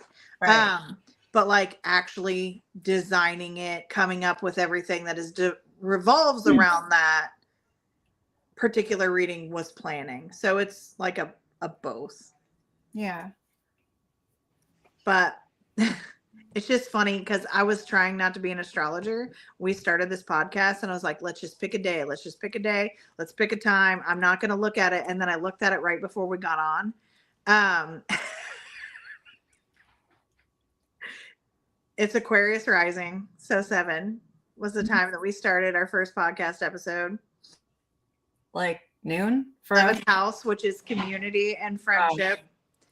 The sun, Mars, and Venus are all in Sagittarius right now. So we got the 2 halves and whatever. Oh. And like Venus is on our side. Mars is motivating us. The sun is there like, go girl. And then like, and especially for like all the Capricorn energy that the 3 of us have. Yeah. Yeah, it's in the 12th house. So mental health. So us getting over our own bullshit at the same time to be able to take this chance. So I didn't want to look into it too much ahead of time, but I pulled it up right before we went live. I love knowing stuff like that too. Because I will know just my own ethereal way that I'm supposed to do something, but I don't know any of the like earthly reason to it. There's nothing I can connect it to other than just knowing that I have been called to do something and I am meant to see it through. I'll feel it throughout my whole body, my whole emotions. I'll lose sleep over it. It'll be like something I just cannot get off my mind until I finally do it. I'll know it's supposed to happen. That's how I felt about this podcast and starting it now. I was talking about that yesterday, how you just reached out and you're like, I can't get this out of my head. And then you dropped the podcast. But like what Seven said earlier about like when she asked us in our everyday life, I don't always look at the astrology. I vibe it out and feel it out and go with my gut. And then I'll go back and bring it up and like, oh, that's why. Because sometimes I prefer, because it's like a little surprise, Yeah. I don't always want to know. Like, I want to be surprised sometimes too. So is astrology a part of my everyday life? Yes. Do I use it for every single thing? No. I have to vibe it out and I have to stay connected with my intuition. Yeah. Yeah. And I'll tell people too, like when I'm around my family and stuff, it always gets brought up what I can do. It's who I am. But I'll be like, I'm Jordan today. Yeah. I will take full days off. Like I know people that they take cards with them everywhere they go and they do this, that, and the other. I only do what I'm called to do. And there are some days I don't want to work at all. And there are some days when people are like, because when you have people in your life, they'll be like, hey, will you look at my chart and see about this? Or they'll call me and be like, hey, will you pull cards for me on this? And I'm like, listen, this is very, very simple right now. And you don't need me. Mm-hmm. X pros, X cons, make a decision in your life. Yeah. So sometimes you also have to like chuck them out there on their own to make decisions for them too. And that also goes with me not always working every day and just being able to just be Stephanie and be silly. And honestly, the way I act when I'm not being professional, I don't know why people ask my advice anyway. I feel the same way. It's like your life is falling apart, and I'm your go-to person. I don't understand you. This has to be trauma. I get that I'm motivated, but and like I help you through it, but I'm going to say some really shady things first. Like, especially with breakups, like we plot the whole demise of the ex and I'm like, but realistically, and then we get to good advice, but we've plotted the demise ahead of time. And we've gone through revenge plots over and over. Like we have to get down and dirty and was like, but realistically, let's talk about this, breakup or whatever. But yeah, sometimes I'm like, listen, we have been to the bar together. I don't know why you're asking me for advice. Yeah. You've I can do that literally too. watched me lean forward into something I shouldn't be doing. And you're telling me what direction you need to take your life? Mm-hmm. That's also like something I've had to learn about myself because I am such a problem solver. I'm a fixer. Everyone knows that about me, especially my family. So I have had to learn to stop myself from doing that and tell myself, build a relationship and rapport with myself that says it's okay to just let them vent. You don't have to fix everything. Yeah. So when people come to me with like big problems and I'm just in a Jordan day, I don't want to be everything else. I don't want to tap in. I'm exhausted or I just want a day off. I don't need to give a reason why, you know? Yep. I'll say that too. Are we venting or do we want advice? What are we doing with this conversation? I think you're So pretty that good they about know. balancing that. Yes. But that's something I have had to fight to learn because probably until, how old am I? I'm 34 now. Probably until I was 32, I was just diving into, I'll fix everything. Bring me all your shit soups and I'll turn it into the best thing you've ever eaten. Yeah. And I had to stop doing that. I had to stop being driven by what their emotions needed from me and sit in my own energy more and project my own energy more and protect myself more. Or I was always in that high state of, what can I do? How can I fix it? What do you need from me? How can I be of service? That is something that I've had to do. And I feel like that's something that's so relatable for so many people. That is something so many of us have to learn how to do. Yeah. Because at that point, like, can you blame the other person for relying on you so much when you've set the dynamic of not having boundaries with yourself? And so you can't even put them in place nor reinforce them with other people.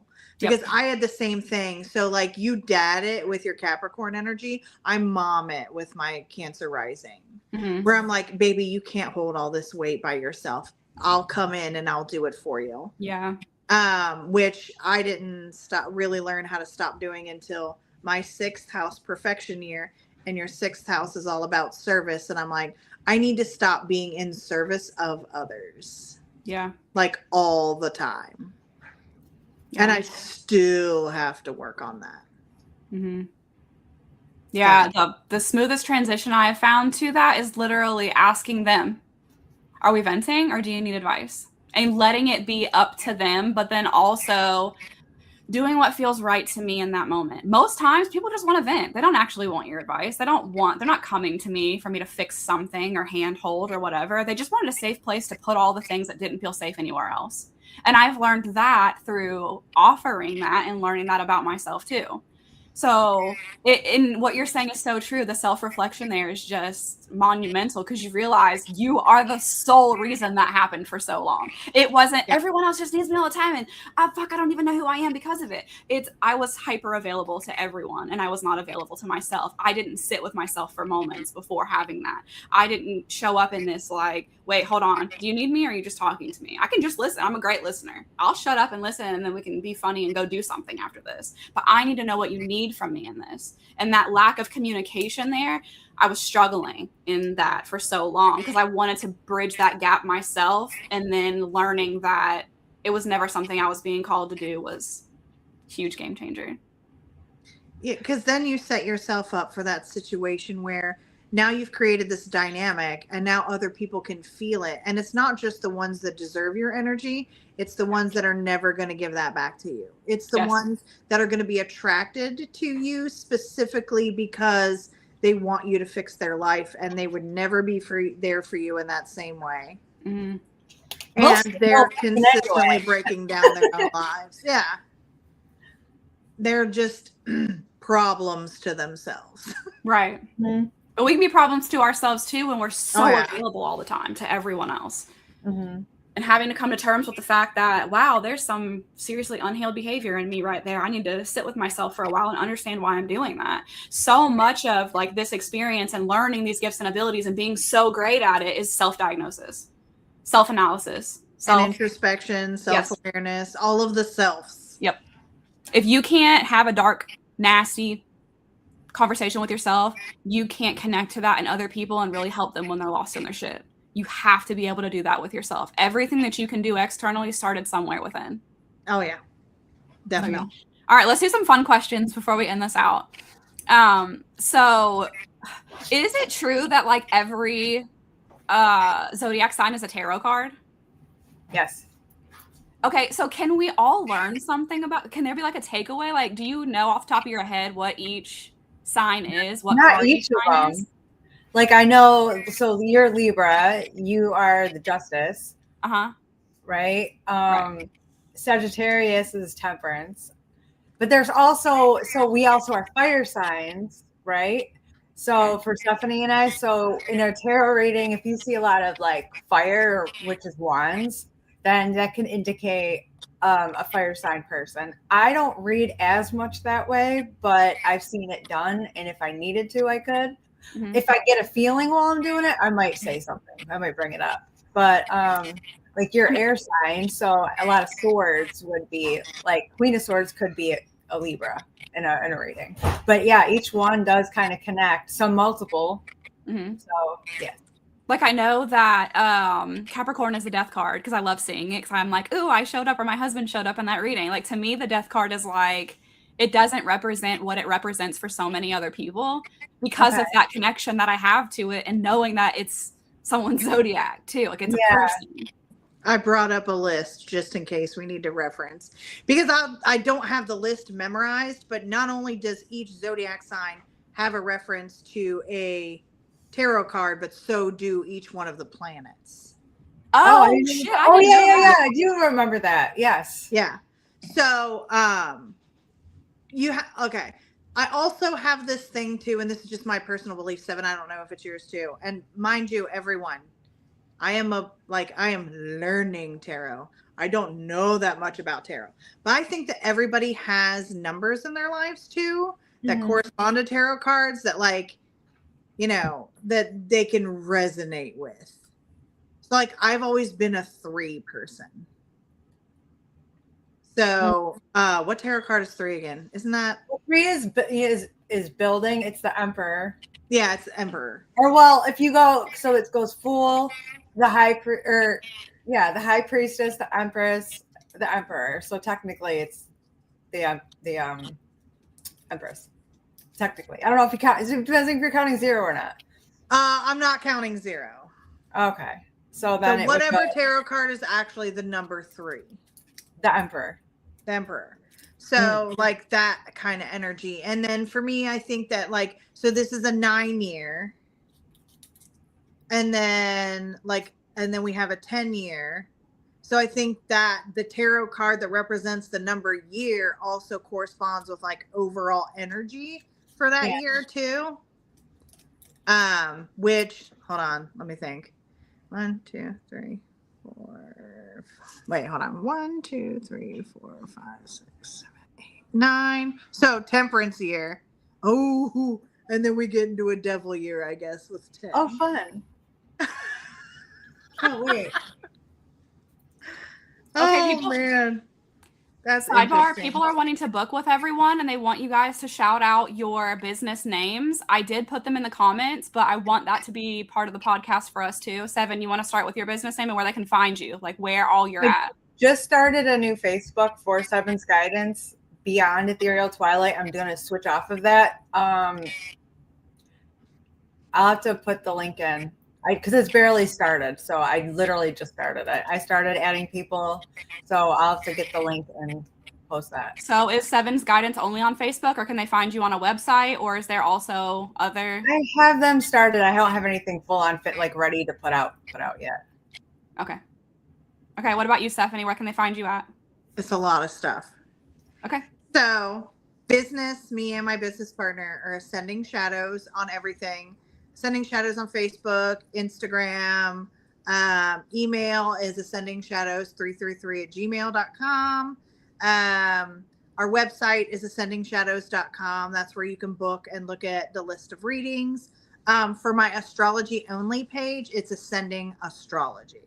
But I'm working on changing that a little bit because although Ascending Shadows is like the business part of it, I want like an astrology only, just little thing that if you're just interested in astrology, where I can dump all of my ideas, where like with Ascending Shadows, it's not just all of my ideas. It's also my business partner, Shelly. And she does intention candles and Reiki and all of this other stuff. So it's definitely not a place where I can just dump all of my like astrology crap and my random ADHD astrology thoughts. But most everything is ascending shadows on, like I said, Facebook, Instagram, all of the things. I think we even have a TikTok page that we never post to. Okay, so if they wanted to book a reading with you, it's ascendingshadows.com. Shadows.com.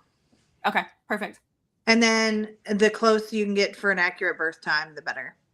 Okay. And then I have a huge menu, but if there's something that you want to custom tailor, I can absolutely do that too. You just got to message me, email me, whatever. Okay. And then for me, I am Sunflower Souls on Facebook, Instagram, TikTok, and YouTube. And if you want to book a reading, it is jordanhawk, HAWK.com. I do it by my name because there's so many Sunflower Soul everythings out there. And I wanted it to be easy for people to book with me. All right. Okay. One more fun question before we go. This is for Stephanie. What's one astrological placement that gives main character energy?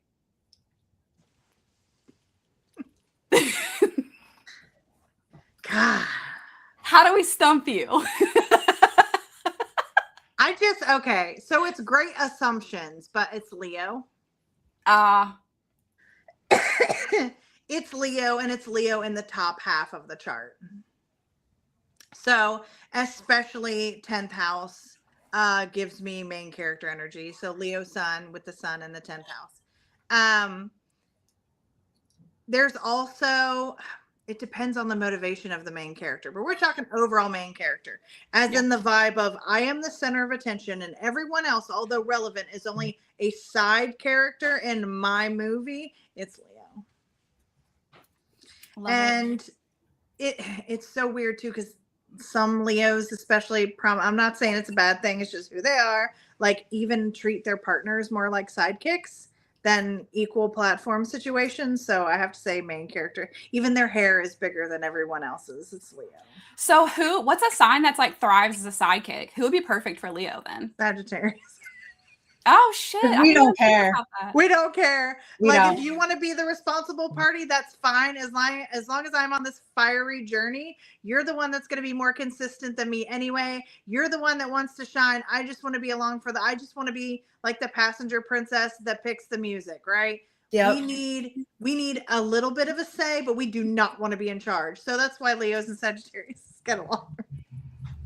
Awesome. It's like, you shine, girl. I'm gonna go crazy over here.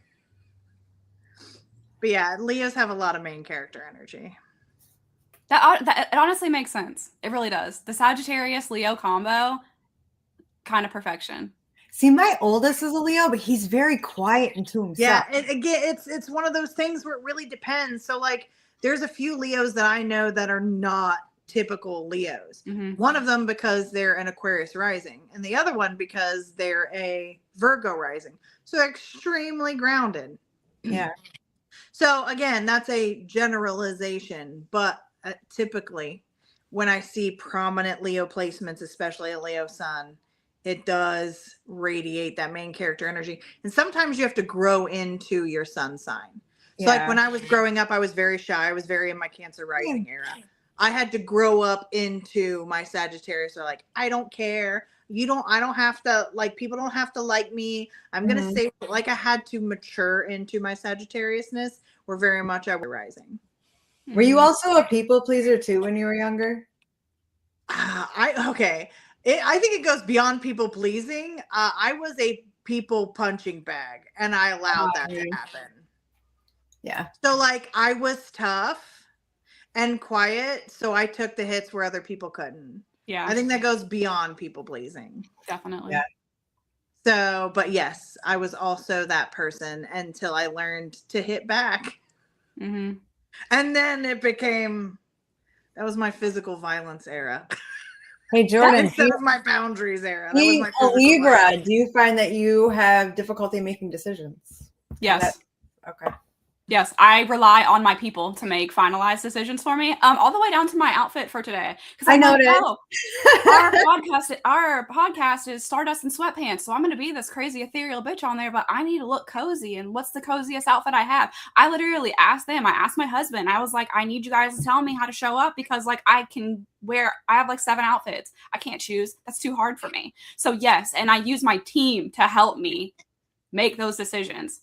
I don't bring it empty ever. I always know I have options, but I'm like, hey, out of all these options, what's best? What best fits my personality? What best fits me for today, even? And I'll rely on my people for that. So definitely having like your core team that you can rely on to help is like a necessity for Libra. Because everything feels too equal because you can rationalize the pros and the cons equally between every outfit, every eyeshadow palette, every post, every decision. You can balance things out too equally. Yep. I just saw somebody make a comment. Yeah. Which one? What if your rising sign is a Leo? I have some controversial things to say about Leo risings. Okay. Very much that high school drama kid, but 90% of that main character syndrome is a mask. So what they're portraying is not how they feel inside. It is, you have your internal ego and then you have your public persona, and they're 2 different entities. For Leo rising for me. Kid. You know, the one that's not like nobody knows what's going on with them, and then they step on a stage and they're amazing. And then when they need to be on, they're on, but it never really feels authentic to those that are empathic. It's because they have like 2 different versions of themselves. And they usually walk most of their day like they're on stage. So you never really know until you know them. Mm-hmm.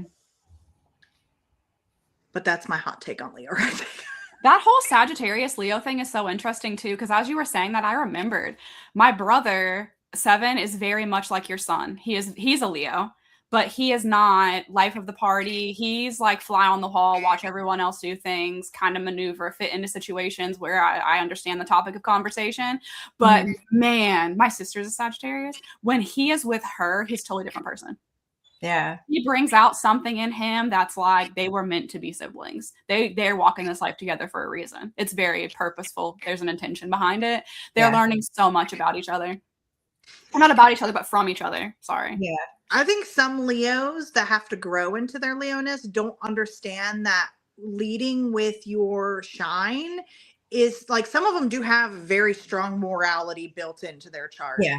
And they're like, if I shine too bright, people are going to think I'm not humble. People are going to think I'm this, that way, blah, blah, blah, blah, blah. And if we're talking about a sign that's very of the public perception, they're going to hold that back. Sagittarius is just bright enough to make them feel like they can get on their level and go. There's nothing wrong with a Leo shine. It really all depends on the accompaniment. If you don't want to be top dog in a relationship, a Leo relationship is amazing for you. If you don't want, if you're like a Libra and you don't want to make any decisions, the Leo will be comfortable in doing so. If you're a Sagittarius and you want to have somebody fun to be with, but you don't want to have responsibility, the Leo is there for you. Or you don't want to be the front runner, the face. Even if you're like a homebody, but you need somebody to answer the door when people come to the door and you're like, that's not me. A Leo's for you. So their shine isn't a bad thing. It's just not for everyone. Okay, we got another question coming in from the viewers. Stephanie, real quick, can you talk about rising versus sun? Why are sun signs ring more true to us than our sun sign? What it relates to? Because it's untainted. It's your personal character. Your first house, which is your rising sign, is your personal character. Where if you're a 7th house sun, you could resonate more like, let's say you're a 7th house Leo. Leos are very of themselves, but in the 7th house, it will be, you will turn that of the self onto others. Or if you're a 6th house and you're somebody that's not very service-based, you could be very service-based. So it could be a different manifestation of that sun's energy, that sun sign's energy. but your first house is your character. It is the development of who you are under the surface, all around the surface, everything. Where you have the ego of the sun, your rising sign will always be like a building block of who you really are. And that kind of can diminish unless you have like the sun in the 9th house, in which case the 9th house is ruled by the sun. Then you have a very strong identification with your sun sign. But for the most part, people ring true with their risings because it is the character. It is the physical body. That is what you are because it is your first house. It is your rising. And that's why it can be much stronger than your sun sign sometimes. That's why it confuses me, because I'm supposed to be double Libra, but I don't typically resonate so much. That's because you got Mars in there, girl. That's what makes you spicy. And then all your Capricorn. And then even though your 3rd house is Sagittarius and it's empty, it still plays a huge part in your development. Every piece counts. Some are stronger than others. Yeah. All right. Do you guys want to give them a sampler of what they can expect for the month of December? Like astrologically, or are we pulling cards? Or we can even just tell them upcoming podcast, what we're planning to do for December. Oh God, I feel put on the spot.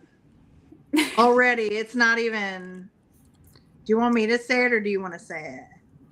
Anybody. So for next month or next week specifically? Yeah. The podcast topic for next week, December 14th, will be astrology. Yes. So you guys come with your main 3, come with your birth times, come with everything. All the friggin' astrology questions you can muster between now and then, bring them to that podcast. Also, if you guys see the ticker, it's either right here below us or it's right here above us. It's a red banner. It has our phone number in it for you to be able to call into our studio and either text us your questions for the astrology episode, or you can call in and leave a voicemail. If you call in and leave a voicemail and you want to know something specific to you, please leave your name with that too, because you may get featured on the next episode. So we don't have to rely so much on the comments as they come in, because as this grows, the channel will grow also.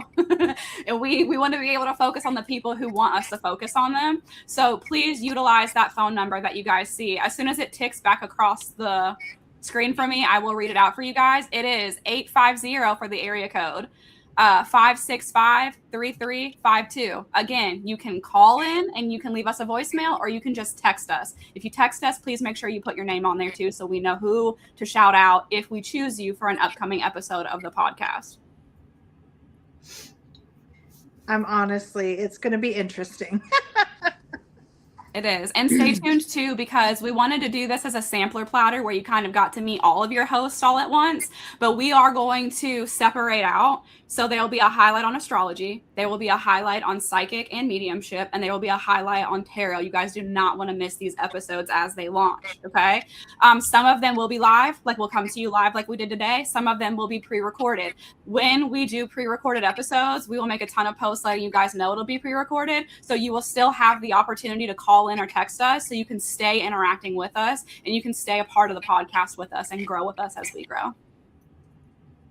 And we can always come back and answer comments left in pre-recorded episodes. Yes, yep. Absolutely. Because I'm one to lurk afterwards to see if there's topics. Because if we do a pre-recorded, it's because one or all of us are unavailable, and obviously it's the holidays. But I am one to go back and lurk in the comments and be like, ooh, this, we need to address this comment, or this would be a whole good topic for an entire podcast or whatever. So even if you leave comments, even on a pre-recorded, we'll go back in and lurk and check out your questions. Or at least I will. I mean, I think most of us are going to be curious and go in there. I'm curious what everybody would like to see from us. Like, you know what I mean? Like, would they be looking forward to seeing us do or talk about?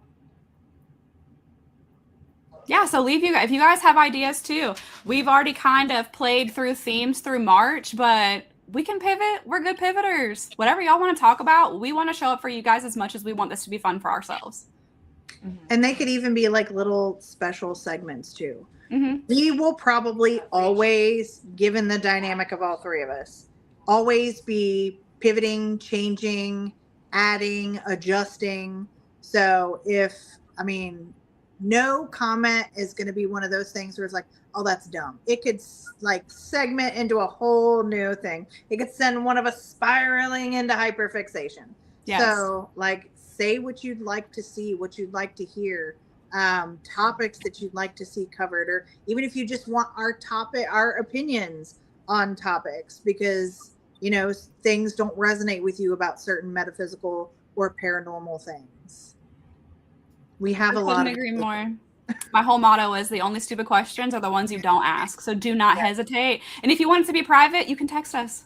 You have that option to text that phone number on the screen right there if you don't want to put it publicly in a comment, or you don't want your voice or your name played. It can be anonymous as well. You don't have to put it. But if you want something specific for you, you're going to have to put your name in there.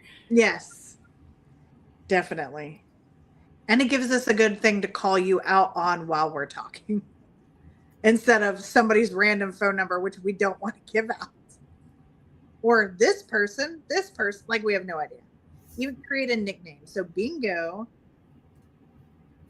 And then their question. If you want it to be anonymous. Give us a real name or give us a fake name. Yeah, fake names work. This was incredible, though. I had so much fun with you guys, and I cannot wait to do this again next weekend. I know. And I'm just going to... It's the day after my birthday. And then next week is Seven's birthday. So I'm like, do we keep on with the pajamas, or do we wear party hats, or what? Hey, we'll just go with whatever the vibe is that weekend. Yeah, we have got a lot of birthdays coming up. Absolutely. So it's going to be fun. Sag season. I know. And us Sagittariuses tend to be off the chain during Sag season. It's true. All right, well, I think we're going to go ahead and close out this episode of the podcast. We had so much fun with you guys. I love the interaction from you guys. The questions were phenomenal. We're looking forward to next week. So again, that is going to be all astrology, all things astrology. If you want to know things about yourself, if you want to know how it works, you want to know a little bit of the behind the scenes, and whatever you can come up with, whatever kind of astrology questions you have, bring them to us then. All right, you guys, and we'll see you on the next episode. Bye. Bye.